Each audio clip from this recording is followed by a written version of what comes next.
Hello दोस्तों, स्वागत है आपका फिर से हमारे यूट्यूब चैनल पर। जैसा कि हम टिश्यूज़ पढ़ रहे हैं, ऊतकों पढ़ रहे हैं। तो लास्ट क्लास में हमने पादप ऊतकों के बारे में पढ़ा। आज हम नेक्स्ट क्लास में जंतु ऊतक के बारे में कवर करेंगे डिटेल से।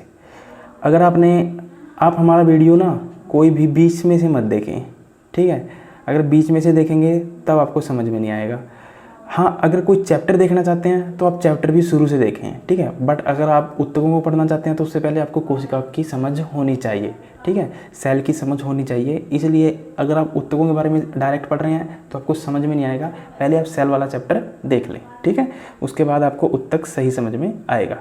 और आप इसके साथ नोट्स ज़रूर बनाते चलें, ठीक है। और ये हर एक एग्ज़ाम के लिए इंपॉर्टेंट है, चाहे कोई भी एग्ज़ाम हो जिसमें जनरल साइंस आएगी।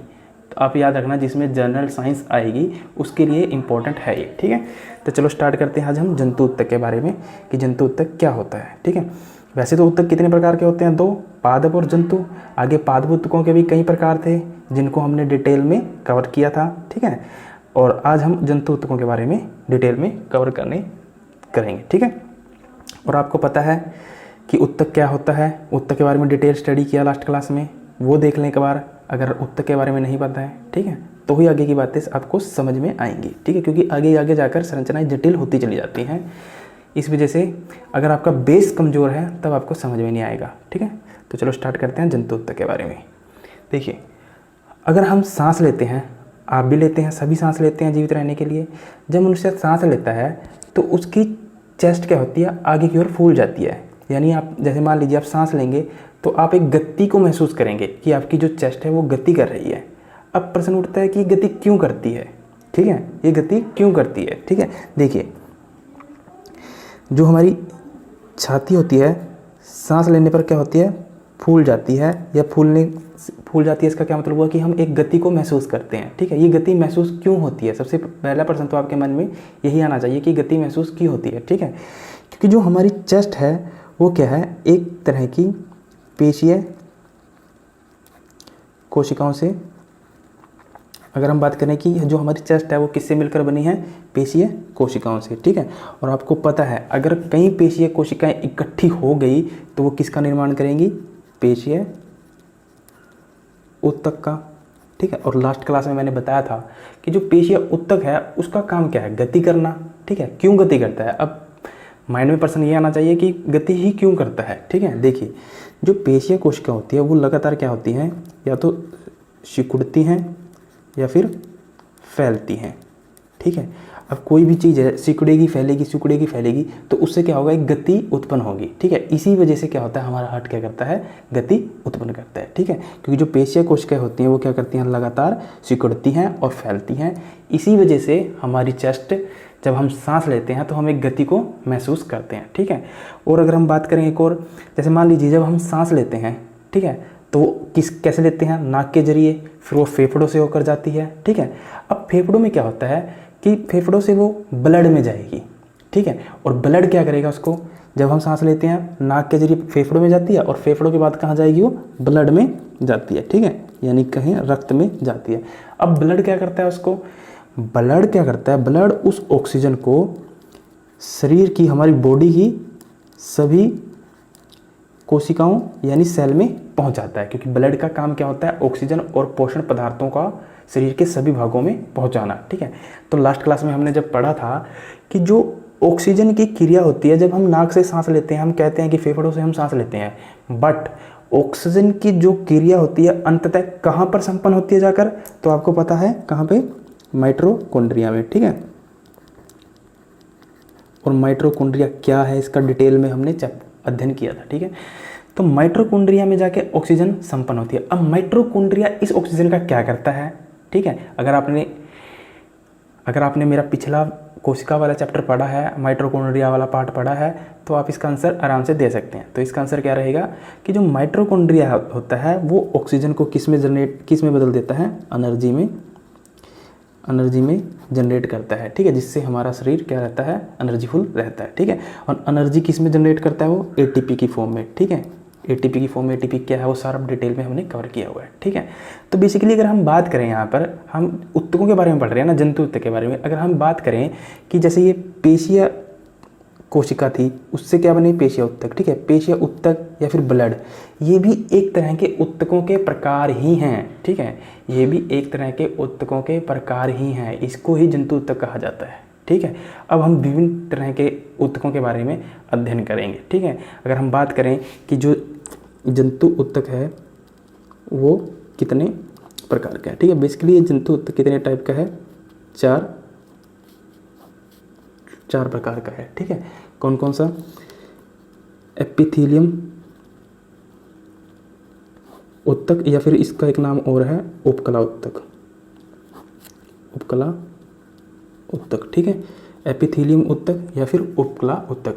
जो एपिथेलियम है उसको क्या बोलते हैं, ये इंग्लिश का वर्ड है, और जो उपकला है वो है हिंदी का। अब ये क्या होता है इसके बारे में डिटेल पढ़ेंगे, क्योंकि इसके भी आगे टाइप्स हैं, इसके भी आगे क्या है, टाइप्स हैं, उसके बारे में हम डिटेल में एक एक करके पढ़ेंगे। ठीक है, वो दिक्कत ना लें।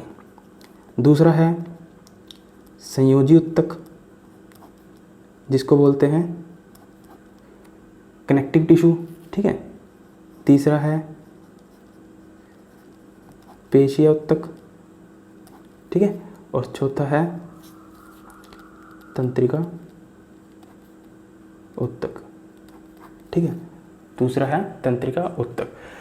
अगर हम बात करें कि जो मनुष्य का जो संपूर्ण शरीर है या संपूर्ण बॉडी है वो बेसिकली इन्हीं 4 उत्तकों से मिलकर बनी हुई, इन्हीं 4 टिश्यूज से मिलकर पूरे शरीर का निर्माण हुआ है। क्योंकि आपको पता है कि कोशिकाएं मिलकर बनाती हैं उत्तक, और उत्तक मिलकर बनाते हैं अंग, और अंग मिलकर बनाते हैं तंत्र, और तंत्र ही क्या है, पूरे शरीर का तंत्र मिलाकर बनता है हमारा बॉडी पूरा। ठीक है, तो अगर हम बात करें तो पूरी बॉडी हमारी इन्हीं 4 उत्तकों के बारे में बनी हुई है। ठीक है, अब हम डिटेल से एक एक उत्तक को डिटेल से कवर करते हैं। ठीक है, चलिए स्टार्ट करते हैं। पहला उत्तक है एपिथेलियम उत्तक। ठीक है, जिसको हम उपकला उत्तक भी कहते हैं, हिंदी में इसका नाम है उपकला उत्तक। ठीक है, एक्चुअली सबसे पहले तो हम इसका मतलब समझते हैं कि एपिथेलियम क्या है, इसका मतलब क्या हुआ। एपी प्लस थीलिया, ये 2 शब्दों से मिलकर बना है। ठीक है, एपी का मतलब होता है ऊपर या कहीं अपॉन, और थीलिया का मतलब होता है संयोजी। ठीक है, एपी का मतलब होता है ऊपर और थीलिया का मतलब होता है संयोजी। तो इसका मतलब क्या हुआ कि ऐसा उत्तक जो कहाँ पाया जाएगा, संयोजी उत्तक के ऊपर। ठीक है, जो संयोजी उत्तक के ऊपर उत्तक पाया जाएगा वो क्या कहलाएगा, एपिथेलियम टिश्यूज। ठीक है, अभी हम इसकी संरचना देखेंगे कि इसकी संरचना कैसी है, ये कहाँ पाया जाता है। ठीक है, और बॉडी में ऐसे कौन कौन से पार्ट्स हैं जो एपिथेलियम टिश्यूज के बने हुए हैं। ठीक है, आपके लिए बहुत सबसे इम्पोर्टेंट पार्ट है कि हमारे शरीर के अंदर ऐसे कौन कौन से पार्ट हैं जो एपिथेलियम टिश्यूज के बने हुए हैं। ठीक है, देखिए अब आपको पता है कि कहाँ पाया जाएगा, संयोजी उत्तक के ऊपर। ठीक है, और ब्लड क्या है, एक हमारा संयोजी उत्तक है, आपने पढ़ा होगा पहले भी कभी कि ब्लड क्या है, कनेक्टिव टिश्यूज है। ठीक है, आगे हम इसके बारे में पढ़ेंगे संयोजी उत्तक क्या होता है, कितने प्रकार हैं इसके। ठीक है, जो ब्लड है वो क्या है, हमारा एक कनेक्टिव टिश्यूज है। अब देखिए, अगर हम आपको इसमें कुछ मोटी मोटी 5-7 बातें आपको याद रखनी है। ठीक है, सब नहीं पढ़ना, आपके मोटी मोटी 5-7 बातें याद रखनी है जो आपके एग्जाम में आएंगे। देखिए, सबसे पहले आपने देखना है कि जो एपिथेलियम टिश्यूज हैं वो हमारी बॉडी में उसकी स्थिति कहाँ है। ठीक है, यानी कहाँ पाया जाता है। सबसे इंपॉर्टेंट ये आपको पता होना चाहिए ना कि अगर मैं बोल रहा हूँ कि एपिथेलियम उत्तक है तो आपके अंदर से ये प्रश्न आना चाहिए कि एपिथेलियम टिश्यू कहाँ पाया जाता है। ठीक है, हमें दिखाई क्यों नहीं देता, या कहाँ पाया जाता है, या हम देख सकते हैं नहीं देख सकते हैं। ठीक है, तो लिखें कि जो हमारा एपिथेलियम टिश्यूज है उसका स्थान देखें तो ये कहाँ पाया जाएगा। एक और तो ये बाह्य वातावरण की तरफ होता है, एक और का मतलब यानी कहीं एक फेस इसका, एक सिरा बाह्य वातावरण की तरफ होगा, प्लस दूसरा सिरा इसका संयोजी उत्तक, या फिर कहीं संयोजी उत्तक का मतलब ब्लड। ठीक है, संयोजी उत्तक का मतलब ब्लड, या फिर कहें बॉडी फ्लूइड, ठीक है। तो अगर हम इसका स्थान देखना चाहें कि कहाँ पाया जाएगा, कि एक तरफ तो इसका फेस होगा बाह्य वातावरण की तरफ और दूसरी तरफ इसका फेस होगा संयोजी ऊतक की तरफ, ठीक है। जैसे मान लीजिए अगर मैं इसकी बात करूँ, ठीक है, ये मेरी त्वचा है, ठीक है, इसका एक फेस किधर है, बाह्य वातावरण की तरफ। जैसे मान लीजिए बाहर जो भी एनवायरनमेंट है वो बाह्य वातावरण है, ठीक है। अगर मैं इसको इस स्किन के नीचे भी एक पतली सी स्किन होती है, ठीक है, बेसिकली इस स्किन के नीचे भी एक पतली स्किन होती है। अगर मैं इसको काट दूंगा थोड़ा सा तो इसमें से क्या आएगा, ब्लड आएगा, ठीक है। तो यानी एक तरफ से ये किससे घिरी हुई है, ब्लड से, और दूसरी तरफ से किससे घिरी हुई है, बाह्य वातावरण से, ठीक है। तो अब आपको इसका पता चल गया होगा कि इसका प्लेस कहाँ है, स्थान कहाँ पाया जाता है, ठीक है। तो आपको स्थान कहाँ पाया जाता है इसका, एक तरफ ये बाह्य वातावरण से घिरी होती है, दूसरी तरफ ये संयोजी ऊतक से घिरी होती है, यानी दूसरा फेस इसका संयोजी ऊतक की तरफ होता है, ठीक है। इसका जो ये मुख्य, अगर मैं बात करूँ इसका जो रोल होता है सबसे इम्पोर्टेंट, वो रोल क्या होता है, एक बैरियर के रूप में काम करती है जिसको बोलते हैं अवरोधक, ठीक है। ये एक बैरियर के रूप में काम करती है। आपको पता है कि जो हमारे शरीर के अंदर हैं तरह तरह के अंग होते हैं, ठीक है, छोटे बड़े तरह तरह के ऑर्गन्स पाए जाते हैं हमारी बॉडी के अंदर, ठीक है। तो उन सबको अलग जो भी टिश्यूज़ करता है वो कौन करता है, एपिथेलियम टिश्यूज़, ठीक है, क्लियर। उस टिश्यूज़ को जो भी अलग करता है वो करता है एपिथेलियम टिश्यूज़, और उसको अलग करने के लिए वो एक बैरियर के रूप में, एक अवरोधक के रूप में महत्वपूर्ण भूमिका निभाता है, ठीक है। अगर हम बात करें कि हमारे शरीर में ऐसे कौन कौन से ऑर्गन्स हैं या फिर ऐसे कौन कौन से अंग हैं जो एपिथेलियम टिश्यूज़ के बने हुए हैं, ठीक है। तो अगर हम बात करें तो हमारी त्वचा, ठीक है, त्वचा मतलब स्किन, और आहार नली बोले तो फूड पाइप,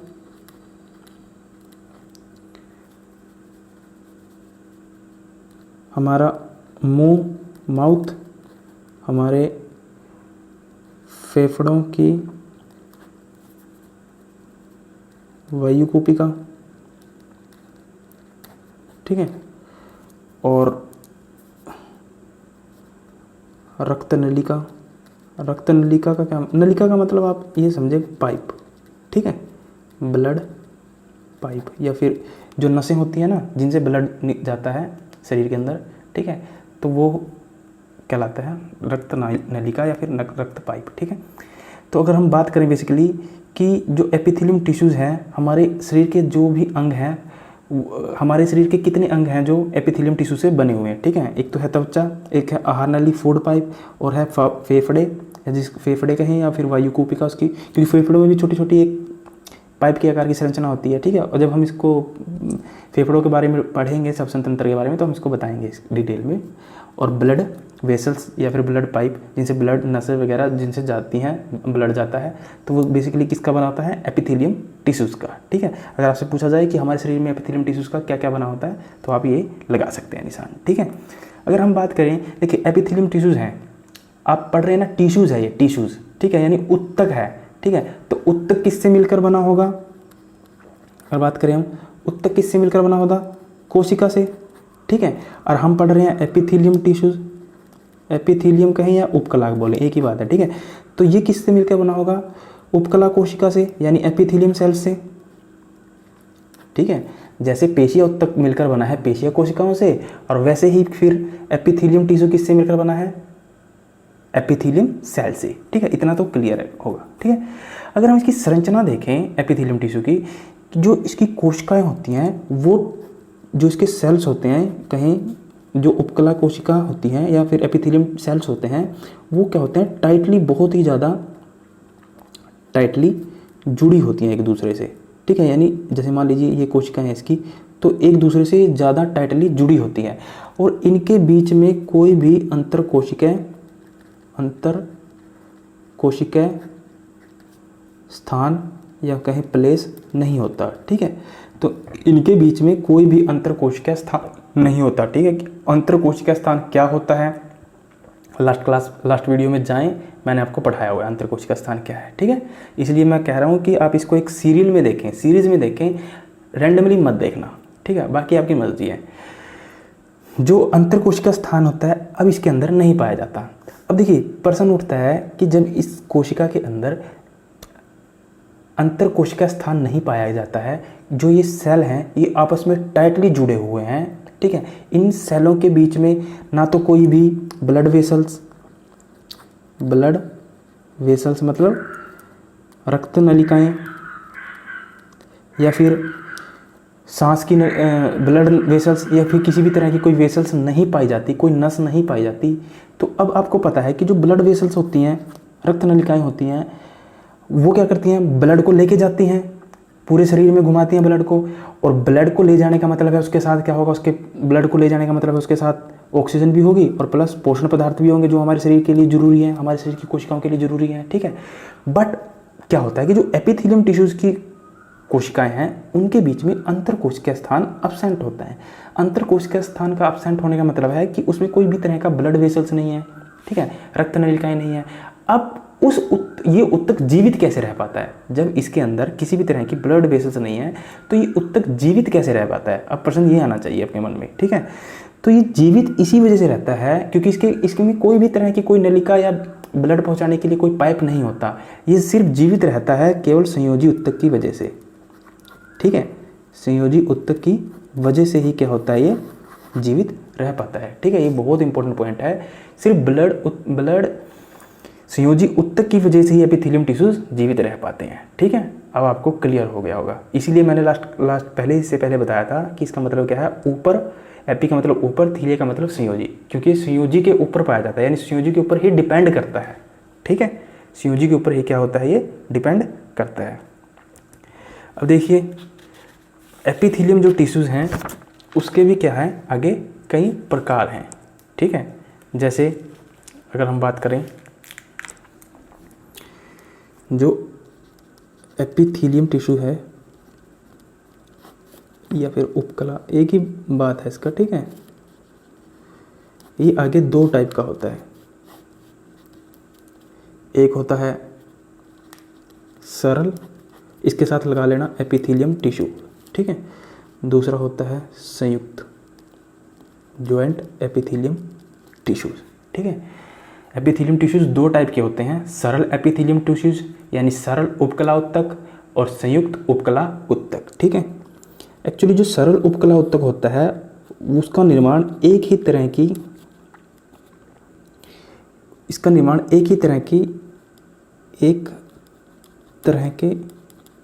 स्तर से होता है, ठीक है। एक ही तरह की स्तर का मतलब होता है कि एक लेवल से होता है। आपको मैं चित्र से दिखाऊंगा, आपको चित्र से समझ में आएगा कि कैसे क्या मतलब हुआ इसका, ठीक है। अभी आप याद रखें, जो सरल एपिथेलियम टिश्यूज होती हैं उनका निर्माण एक ही तरह के स्तर से होता है, और जबकि जो संयुक्त एपिथेलियम टिश्यूज होती हैं उसका निर्माण दो से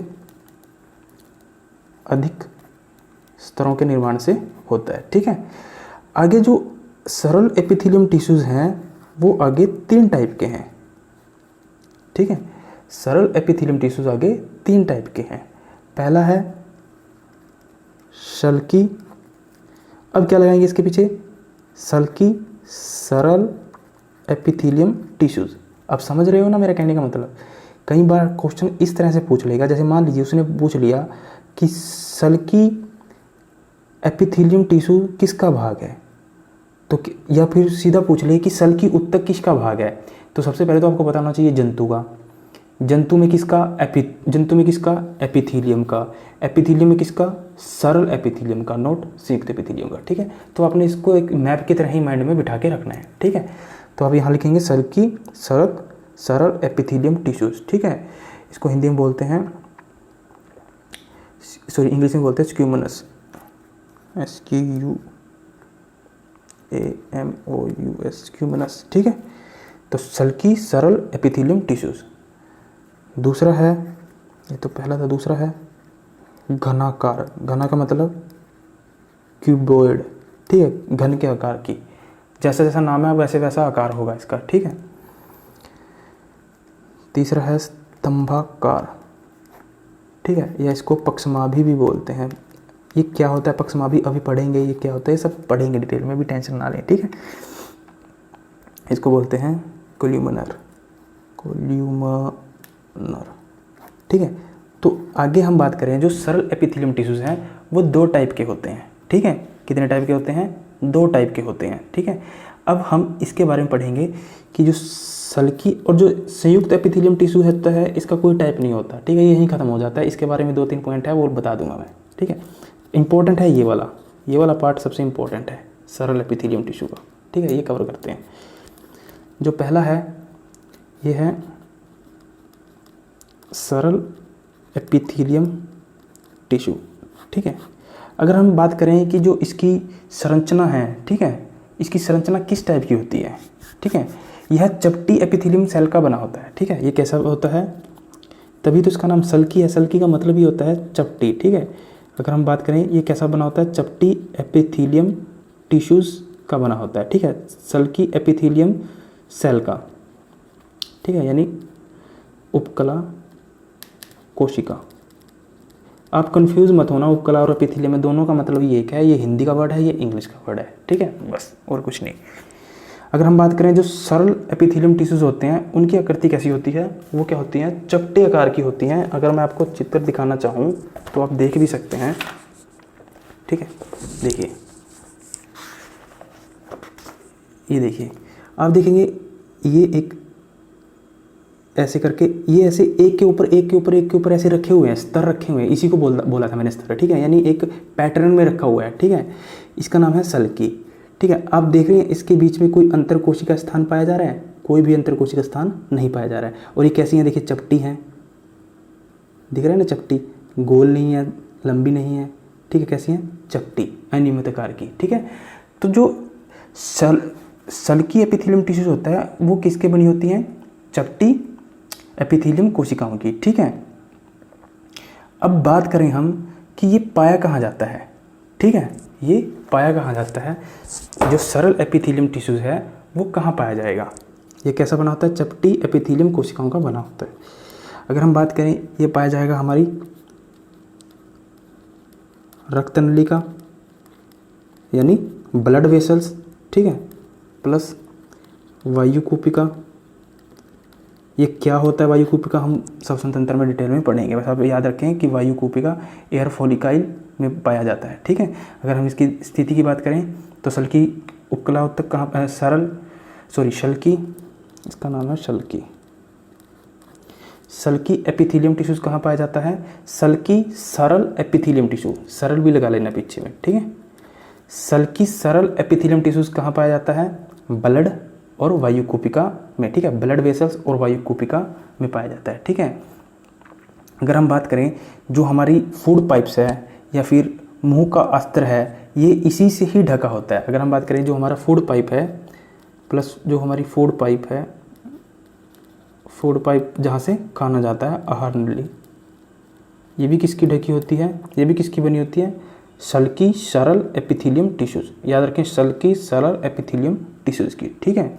इसका मुख्य काम होता है पदार्थों का संवहन करना, ठीक है, पदार्थों को एक जगह से दूसरी जगह पर पहुंचाना।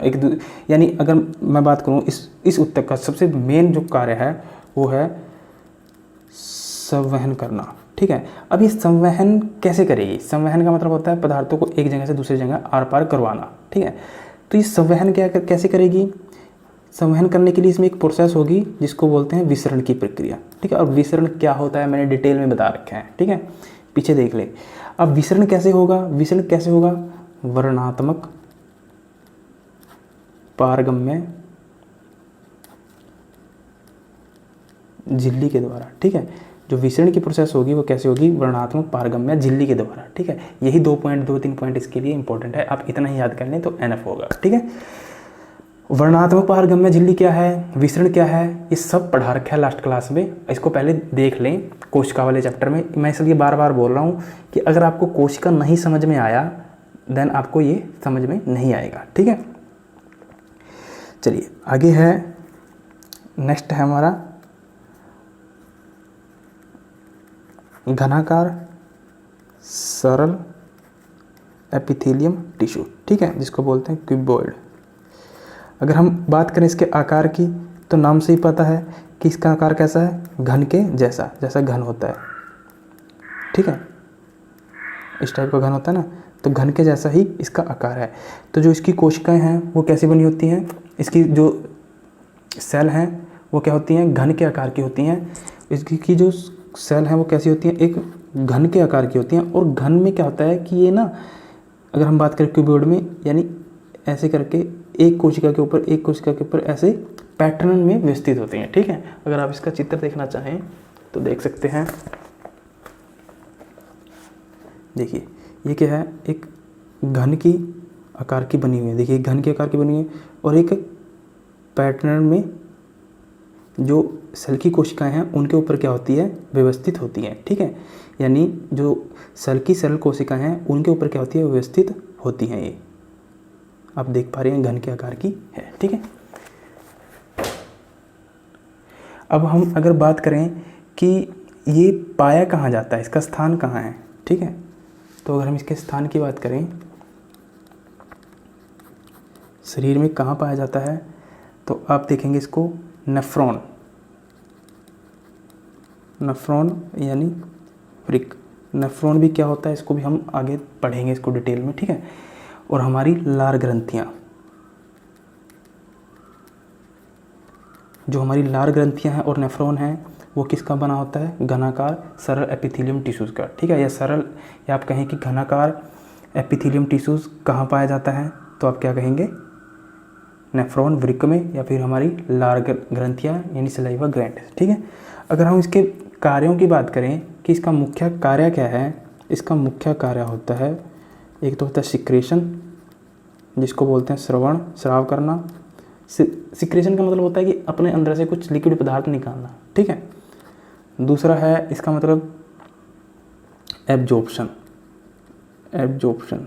ठीक है, यानी अवशोषण का। दो काम है इसके, सिक्रेशन और एब्जॉर्प्शन, अवशोषण करना और सिक्रेशन करना। ठीक है, अब देखिए जो नेफ्रॉन्स होता है, ठीक है, नेफ्रॉन्स के ऊपर ना ऐसे ऐसे एक बिंदु के आकार की ना एक संरचना पाई जाती है। इसको ध्यान से सुनना। जो वृक्क होता है, वृक्क के ऊपर ना, इसको मैं डिटेल में तो आपको पाचन तंत्र के अंदर पढ़ाऊंगा, पर अभी थोड़ा देख लें कि जो नेफ्रॉन्स होता है उसके ऊपर क्या होता है कि ना ऐसे बिंदु के आकार की एक संरचना होती है जिसको बोलते हैं माइक्रोविलाइज, विली या माइक्रोविलाइज, जिसको इंग्लिश में बोलते, हिंदी में बोलते हैं सूक्ष्म अंकुर। ठीक है, सूक्ष्म अंकुर पाए जाते हैं। ठीक है, वैसे तो हमारे उसमें भी पाए जाते हैं, पाचन तंत्र के अंदर भी पाए जाते हैं। जब पाचन तंत्र पढ़ेंगे तब भी इसको डिटेल में पढ़ेंगे। नेफ्रॉन के ऊपर भी एक ऐसी बिंदु के आकार की संरचना पाई जाती है जिसको बोलते हैं माइक्रोविलीज। ठीक है, और जो सूक्ष्म अंकुर हमारी छोटी आंत में पाए जाते हैं स्पेशली। ठीक है, इसका मुख्य काम होता है डाइजेशन के अंदर सबसे ज़्यादा हेल्प करता है ये। ठीक है, डाइजेशन में सबसे ज़्यादा, यानी एब्जॉर्प्शन में सबसे ज़्यादा हेल्प करता है। ये क्या करता है, एब्जॉर्प्शन के सतह क्षेत्र को बढ़ा देता है। ठीक है, इसके बारे में डिटेल हम बाद में कवर करेंगे। ठीक है, तो आप याद रखेंगे जो माइक्रोविलीज हैं वो कहाँ पाई जाती हैं, यहाँ पे वृक्क की ऊपर। ठीक है, और इसका कार्य क्या है, स्राव और अवशोषण करना। ठीक है, इसका जो तीसरा पार्ट है जो ही सबसे इम्पोर्टेंट है,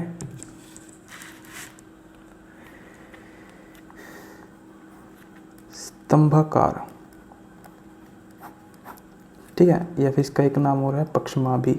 अब पक्षमाभि क्यों कहते हैं इसको मैं बताऊंगा अभी। ठीक है, और इसको इंग्लिश में क्या कहा था हमने, कोल्यूमिनर। ओके, चलिए अब देखते हैं इसकी संरचना कैसी होती है। ठीक है, अगर आप देखेंगे जो इसकी संरचना है ये लंबी और पतली कोशिकाओं से मिलकर बना होता है। ठीक है, ये कैसे बना होता है, लंबी और पतली कोशिकाओं से मिलकर बना होता है। ठीक है, अगर इसका संरचना देखें तो इसकी संरचना है लंबी और पतली कोशिकाओं से। ठीक है, कोशिकाएं मिलकर क्या बनाती हैं, स्तंभाकार सरल एपिथेलियम टिश्यू। ठीक है, इसी का भाग है ना सरल एपिथेलियम टिश्यू का, तो ये क्या बनाती हैं, स्तंभाकार सरल एपिथेलियम टिश्यूज। ठीक है, अब देखिए इसका मुख्य काम होता है अवशोषण और स्राव का करना। ठीक है, अगर हम बात करें कि जो ये स्तंभाकार एपिथेलियम टिश्यू होता है ये कहाँ पाया जाता है, तो हमारे शरीर के अंदर ये आंत या फिर अमाशय, ठीक है, अमाशय में कहाँ, अमाशय और आंत किसकी बनी होती है, स्तंभाकार एपिथेलियम टिश्यूज़ की, ठीक है। और इसका मुख्य काम क्या होगा, सिक्रेशन, इसका भी सिक्रेशन और एब्जॉर्प्शन करना, ठीक है। इसका मुख्य काम क्या होता है, सिक्रेशन और एब्जॉर्प्शन करना। अगर आप इसकी संरचना देखना चाहें तो देख सकते हैं, ये देखिए स्तंभाकार या पक्षमाभी, यानी स्तंभ यानी सिलेंडर के आकार की पाई जाती हैं। देखिए ये सिलेंडर के आकार की पाई जा रही हैं, और नीचे क्या है इसके सल की, ये सिलेंडर के आकार की लंबी लंबी पाई जाती हैं। और जैसे मान लीजिए जो इसका ऊपर का सरफेस होता है ना, उस पर ना ऐसे ऐसे बाल जैसी एक प्रवध नुमा संरचना, बाल जैसी संरचना पाई जाती है। उसका क्या मतलब मैं आगे बताऊंगा अभी। ऐसी संरचना पाई जाती है, ठीक है। अब आकार देख लिया आपने, किसका आकार कैसा है, सिलेंडर के आकार का, यानी स्तंभ के आकार का। जैसे स्तंभ का मतलब कॉलम, ठीक है, कॉलम से ही बना है ये, ठीक है। इसका मतलब क्या है, कॉलम से ही बना है। कॉलम क्या होते हैं आपको पता ही है, जो लंबे लंबे मकान बनाते समय डालते हैं ना, ठीक है, बीम बोलते हैं जिसको, कॉलम, उसी से मिलकर बना है। क्योंकि इसके आकार संरचना भी आप देख रहे हैं कैसी है, ठीक है। अब देखिए अब मैंने आपको बताया कि जो इसकी सरफेस है, सरफेस पर एक कुछ पतले पतले बिल्कुल ही प्रवर्ध निकलते हैं, बाल जैसे, बाल की आकृति के। अभी मैंने आपको बना के दिखाई दी, ठीक है। इसकी जो सरफेस है उसके ऊपर क्या निकलते हैं, पतले पतले प्रवर्ध निकलते हैं। इसी को क्या कहा जाता है हमें, पक्षमाभी उपकला उत्तक, ठीक है। तो पक्षमाभी उपकला उत्तक क्यों कहा जाता है, क्योंकि इसकी सरफेस पर क्या होता है, पतले पतले बाल नुमा एक संरचना निकलती है, ठीक है। अब इसका कार्य क्या है, अगर हम बात करें कि पक्षमाभी का कार्य क्या है, इसका जो मुख्य कार्य है वो है श्लेष्मा को आगे गति कराना, ठीक है। अब श्लेष्मा क्या है, अगर आप इसकी स्थिति देख लेंगे तो आपको समझ में आ जाएगा, ठीक है।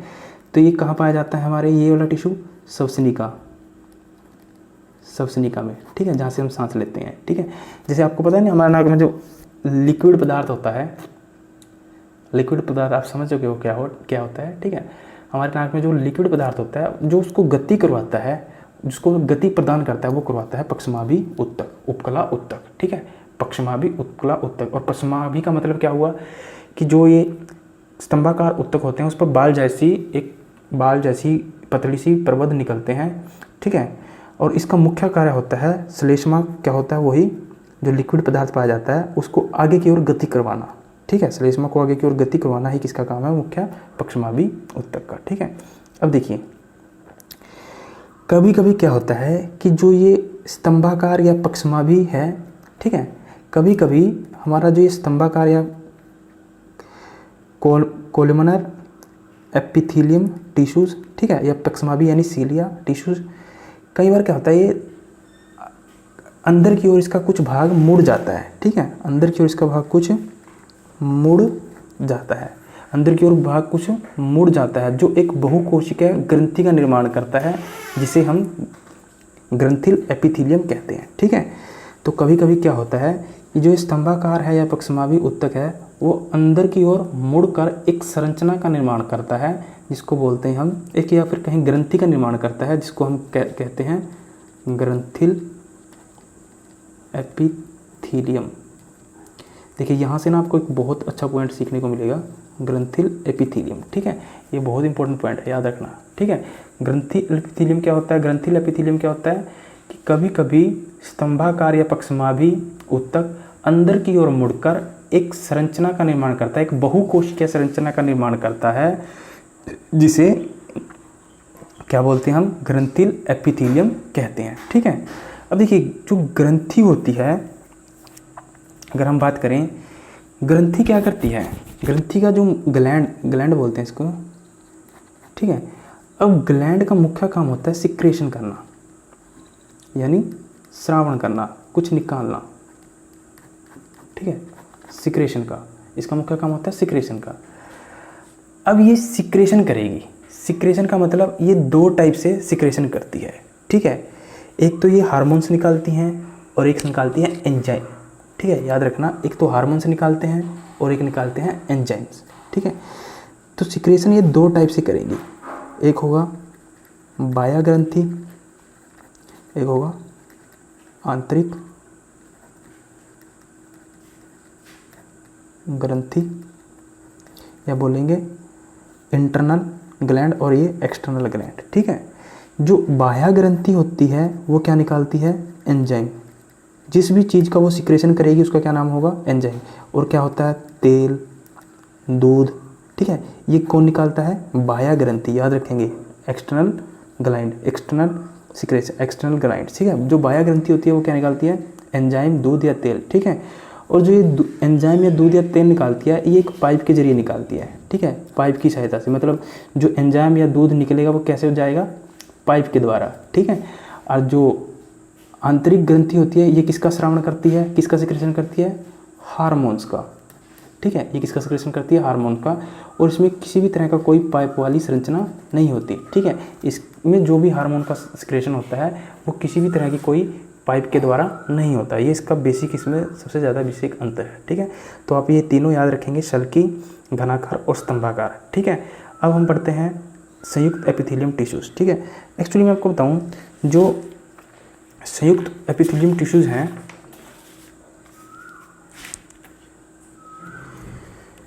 अगर हम बात करें संयुक्त एपिथेलियम टिश्यूज़, ठीक है, जो इसका निर्माण होता है, इसका निर्माण सल्की से ही हो जाता है। सल्की एपिथेलियम टिश्यू से ही हो जाता है। कैसे? जो सल्की एपिथेलियम टिश्यू होती है वो क्या होती है? एक के ऊपर इकट्ठी होकर एक पैटर्न बना लेती है। ठीक है, एक के ऊपर इकट्ठी होकर एक पैटर्न का निर्माण कर लेती है। इसी को कहा जाता है संयुक्त उपकला टिश्यू। ठीक है, और इसका मुख्य काम क्या होता है? इसका मुख्य काम होता है बाह्य वातावरण से रक्षा प्रदान करना। ठीक है, इसका मुख्य काम होता है बाह्य वातावरण से रक्षा प्रदान करना। ठीक है, तो ये था हमारा एपिथेलियम टिश्यू के बारे में। इससे संबंधित कोई भी डाउट हो तो आप कमेंट में भेज देना। ठीक है, वो मैं आपको क्लियर कर दूंगा फिर।